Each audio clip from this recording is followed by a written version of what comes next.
তুই কুকুরাটা দেখো খুবই চিল্লা বলে দিই হাই আল্লাহ কি করছি আমি এত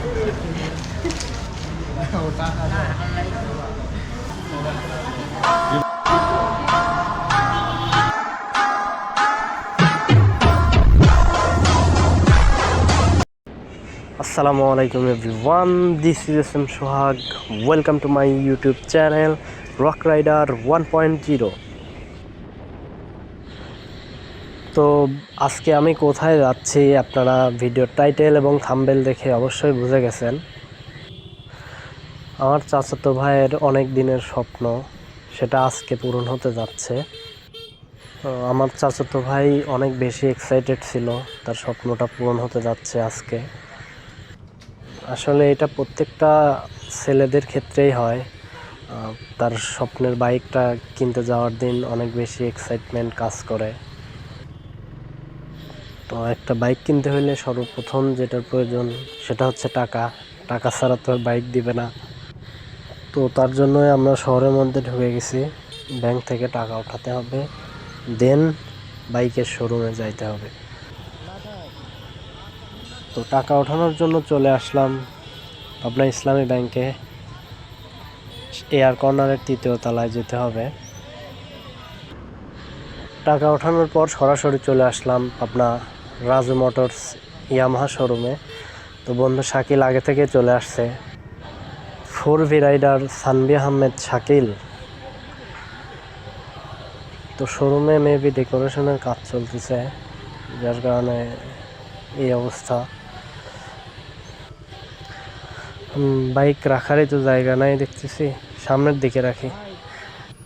ভাই বালতিটা একটু টান দেন, সামনে যাবো তো।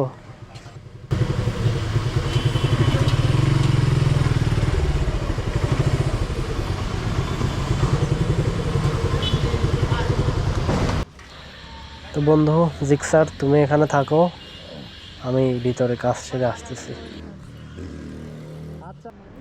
আমার কাজিনের মুখে হাসি দেখে মনে হচ্ছে সে আসলে অনেক বেশি খুশি। খুশি হওয়াটাই স্বাভাবিক, কারণ প্রত্যেকটা ছেলের বাইকের সাথে অনেক ইমোশন জড়ায় থাকে, সেটা আজকে কিনতেছে। ব্যাংক থেকে আমরা একটু দুষ্টামি করে আসছিলাম, আমরা সবগুলা 100 টাকার বান্ডিল উঠাইছিলাম। তো সব 100 টাকার নোট দেখে সবাই বলতেছিল কি করছিস তোরা এটা। তো আমরা যখন বাইকটা নিচ্ছি তখন বাইকটার প্রাইস ছিল 2,70,000 টাকা। যে বাইকটা বের করে নিয়ে আসতেছে এটাই ছিল আমাদের bike, Yamaha FZS version 3 deluxe edition. এই বাইকটাই আমরা নিতে যাচ্ছি। আসলে এই বাইকটা নেওয়ার কারণ হচ্ছে আমরা কমফোর্টেবলের দিকটা বেশি প্রায়োরিটি দিছি, অ্যান্ড মাইলেজের দিকটা। অলমোস্ট বাইকের সব কাজ শেষ, এখন আমরা বাইকটা ডেলিভারি নিয়ে বাসার দিকে রওনা দিব। তো বাইক কেনার পর ফার্স্ট রাইডটা আমাকে করতে দিছে। বাইকে তো ফুয়েল থাকে না, তো ফুয়েল লোড করার জন্য পাম্পে যাচ্ছি। তো এখানে পাশেই পাম্প আছে একটা, খুব বেশি দূরে না। তো বাইকার্সদের একটা রুলস আছে, বাইক কেনার প্রথম দিনেই সবাই আমরা বাইকের ট্যাঙ্ক ফুল করি।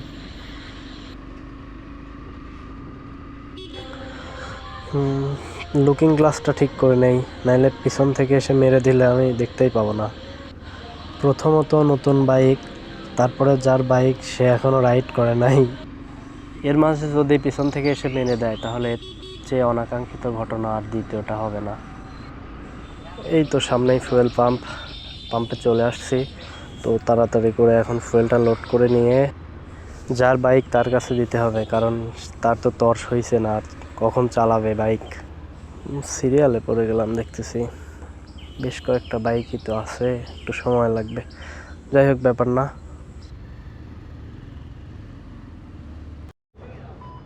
তো সিরিয়াল শেষ করে অবশেষে বাইকে ফুয়েল লোড করতে পারছি। তো যাই, এখন একটু তাড়াতাড়ি করে, ওরা দাঁড়ায় আছে আমার জন্য, আমি যাব, তারপর বাইক নিয়ে সবাই একসাথে রাইড করতে করতে বাসার উদ্দেশ্যে যাব। এখন আর কোনো কাজ নেই, সরাসরি বাসার উদ্দেশ্যে রওনা দিব। আমার আসতে লেট হওয়া দেখে এরা ভাবতেছিল যে আমি হয়তো বাইক নিয়ে কি হারাই গেলাম।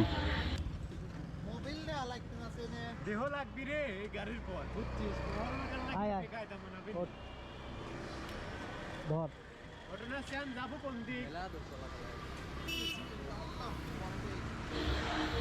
অবশেষে বাইকের মালিক ফার্স্ট টাইম তার বাইকে উঠলো। ভাই কংগ্রাচুলেশনস ভাইয়া। বাইকটাতে চাস্তো ভাইকে খুব বানাইছে, কারণ বাইকটাও অনেক মাস্কিউলার। তো আমার চাস্তো ভাইয়ের বডি ফিটনেসও সেম টু সেম, যার কারণে বাইকে ওকে খুব বানাইছে। ও আমাকে এফজেডে ভালো মানায় না, কারণ আমি তো অনেক চিকনা। আমার জন্য জিক্সারই ঠিক আছে। জিক্সার বাইকে চিকনা চাকনা মানুষকেই ভালো মানায়। তো আমার জিক্সার নেওয়ার পেছনেও এটা একটা কারণ ছিল। তো আমাদের চ্যানেলে আজকে একটা নতুন বাইক হলো, আলহামদুলিল্লাহ। আপনাদের সাথে আমিও এই এফজেডের ভালো মন্দ দিক শেয়ার করতে পারবো, রিভিউ দিব। মাঝে মাঝে চালানো হবে এফজেডটা।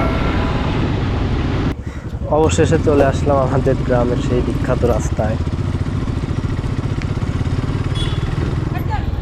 গত পরশুদিন বৃষ্টি হয়েছে, যার কারণে আমাদের গ্রামের রোডটা এখনও কাদাযুক্ত। বাইক কেনার প্রথম দিনে বাইক কাদাতে নামাতে হবে, উপায় নাই, কারণ আমাদের এলাকার রাস্তাটা কাঁচা। এবং আমাদের এখানে বৃষ্টি হইলে, একদিন বৃষ্টি হইলে আপাতত এক সপ্তাহ রাস্তার অবস্থা খুব খারাপ থাকে। কাজিন তাও বাসায় নিয়ে যাচ্ছে বাইকটা, বাট আমি যেদিন প্রথম গাড়ি কিনি সেদিন আমি বাসাতেই নিতে পারছিলাম না, অন্য একজনের বাসায় রাখতে হয়েছিল, কারণ রাস্তায় এতটাই বেশি কাদা ছিল, যার কারণে।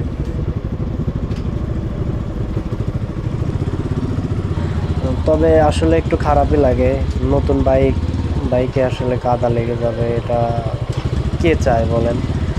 সবারই মনে একটু খারাপ লাগে যে নতুন বাইকে কোনো কাদা বা ময়লা যেন না লাগে, সবাই একটু যত্নে রাখতে চায়।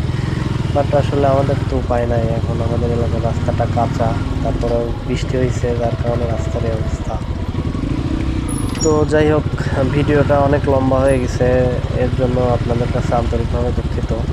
আসলে কিছু করার নাই, একটা বাইক কিনতে যাওয়া প্লাস বাইক কেনা এবং বাসায় ফেরা, অনেকগুলা কাজ থাকে। তো এইগুলো শেয়ার করতে গেলে একটু ভিডিও বড় হয়ে যাবেই, স্বাভাবিক, এটা মেনে নিতে হবে। তারপরেও আমি অনেক কিছু স্কিপ করছি, যাতে ভিডিওটা আরো অনেক বেশি বড় না হয়ে যায়।